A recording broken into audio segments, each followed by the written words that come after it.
don't. Just don't do it. It's that easy. Let me tell you a story. So it was 2020. I was about to leave my job at the work. I was working at a church, and I knew I wanted to do YouTube. I knew the next thing that I wanted to do was I wanted to do YouTube. And it was 2020 at the time. So I said in 5 years, by 2025, I want to be full-time YouTube. I want to make all my money on YouTube. And I set this goal, this crazy goal. I said, hey, in September, I'm going to be stepping out of my role here. In October, I'm going to do a big push. That's like 3 years ago today, which is crazy. I'm going to do a big push to try and get 1,000 YouTube subscribers all within 1 month. And that's what that's going to do is it's going to help me get monetized. I'm going to be able to start making money from my YouTube channel right off the bat. I'm going to be able to replace my full-time income using YouTube videos. It's going to be great. And I remember having this conversation with my friend Sean, and he was like, I don't think that's going to work. I had about, I think 150, 200 subscribers at the time. I think it was close to like mid hundreds. And he was just like, do you know, like maybe be a little bit more realistic about that one? And I was being the true dreamer that I was. And I said, no, I'm doing it. I'm going to start making money. Because I knew if I could get 1,000 subscribers, I could start doing some brand deals. Potentially, I could start making some money off, maybe start selling merch. I don't know. And I said, that's going to be my ticket to doing YouTube full time. Well, if you look at my channel, if you looked at it at all, I didn't get anywhere near 1,000 subscribers. I think I hit 350, 320 within a month of doing YouTube full time, which I think I posted like 8 videos. And I wanted to give some advice to the me back then. I think there's a lot of creators out there still who are like, I want to get monetized. I want to monetize my YouTube channel. I want to start making money off this thing. And my advice for you is like, let's step back a little bit. Because money comes. Money will be there eventually. If you get views, if you build an audience, you will make money. It's easy for someone like me on my other channel. My other channel is monetized. But if you saw in my most recent video, like I didn't make that much money. You know where I make most of my other money? Is helping other people. I do work for other brands, other companies, other businesses, and me and my team members with Mercury Media, that's my business, we help create their content. So I'm going to give you a few things, a few pieces of advice of what you should do instead of getting monetized, and how it's, one, accessible for anyone. Like I think if you're watching this right now, you could most likely quit your job in 3 months and do YouTube full time. Really not that hard. And you're going to be able to make money on the side. You're going to be able to focus completely on how to make better videos, how to make content, marketing, online digital strategy, all the shebang. You won't have to focus on your job that you probably don't enjoy fully, or maybe you like it, but it's not as fulfilling for you as you would like, right? So this is what you do instead. Well, this is real quick. I'll tell you that strategy in like a few minutes at the end of this video. But I want to tell you why you should not focus on being monetized. Because I remember the second I hit 1,000 subscribers and I got 10 million shorts views, which back however many months ago, that was all you needed to get monetized on YouTube. I got monetized, and you know what? You know what I felt? I felt like amazed for like 30 seconds. And everyone says this. Like everyone says, hey, don't worry about it. Those things are just metrics. Those are vanity metrics. It doesn't matter. And I thought, it's easier to say that when you have those. Let me get those first, and then I'll say those. They were right.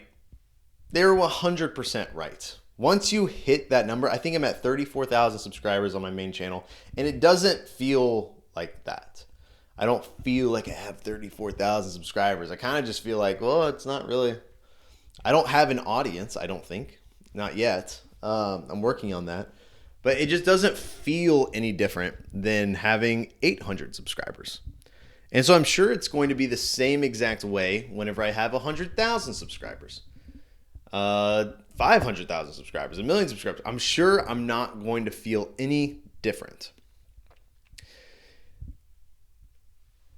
So my big message to you is just like, don't worry about that, because that will come. That is going to be the result of a much better problem you need to solve, which is, how do you make videos for the internet that people want to watch and that you enjoy making and they perform well? So what could you do differently? Well, if you're just at your job, you're just trying to make some videos, you're just having fun. I would, sorry, that was loud. I would encourage you, instead of, because monetized, I think we think monetized and 1,000 subscribers because these are just like easy metrics to chase after. So I'm gonna give you a few different metrics to chase after. Mr. Beast says make 100 bad videos. That's the metric you should be chasing after. I'm gonna add some twists to that. Okay, I'm going to instead say make 10 videos. 100's a lot. And the reason he says that is most people aren't going to make 100 videos. They're just not.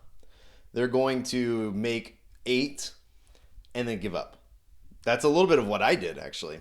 And that's why I'm doing this, is because I wanted to change that. I wanted to adjust my mindset on all of this. So I would actually say make 10 videos.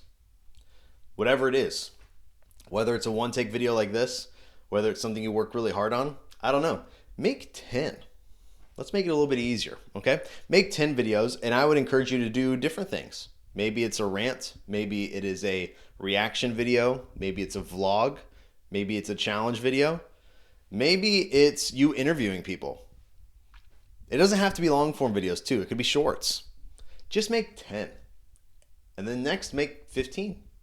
Then next make 20, Keep going. There's a statistic that says, I think it's like 80% of all podcasts quit before episode 12. Most podcasts don't actually make it past episode 12. They get to episode 8, they realize how much work it actually is, even though it's just audio, and then they quit and give up. So same thing here. Let's just change that. So don't think monetized, don't think 1,000 subscribers, think 10 videos. And lastly, here's what I'll end this with, and I'll give you the number one thing you can do. I think you should be, one, making a video that gets 10,000 views. Whether that's shorts, whether that is long form YouTube videos. Try and figure out what does it take to make a video that gets 10,000 views. Because if you can do that, you can then take that video, or you can make other videos for other people, or you can focus on building your own brand. But then what you do is you go to someone else who doesn't have those things, and all you have to do is say, I will do this for you if you pay me $500, $1,000, whatever. You kind of need to figure out how much you're going to charge for how much work you're going to do, which I can make a whole other video on that if you're interested in that. But all you have to do, people think you have to have some business. People think you have to have a team. People think you have to have thousands of subscribers. No. All you need to do is prove to the person you're talking to that you're better at that thing than they are, and offer them a way for you to do it for them. So just be, hey, I'll do this. You could even start with, hey, I'll do it for free for 30 days. And then we'll see how it goes. And then if you like it, start paying me. And then that's 30 days. In the long run, 30 days of work for free that could get you a potential client that could last for 6 to 12 months. That's a W, okay? So that's what I would do. I would be 100% focused on making videos like you want to for someone else, and using that money that they're giving you to learn how to make those videos. So you're learning on someone else's dime. You're not having to spend your own time and walk away with nothing. You can spend work time making it for someone else. They pay you. And now what you've done is you've not only received money, but you've also received information. You've learned what works better. You've learned a little bit more of how can I work better? What could I do better? These are all amazing things that you could actually get paid to do without having to focus on the algorithm, focus on YouTube's monetization metrics and CPMs and all that stuff. I think this is truly the best way to go about becoming a creator. This is what I think everyone's going to be doing in the next 2 or 3 years. People are going to not just start out being a creator, they will be a creator, but they're also going to work for someone else who teaches them or allows them to learn how to be a creator with them. If you want to learn more about all of that, you should watch this video here where I break down how much money YouTube paid me when I got 16 million views. So if you want to learn more about how that YouTube payment structure works and why you shouldn't really focus on it, check that video out. Outside of that, I will see you tomorrow. I love you.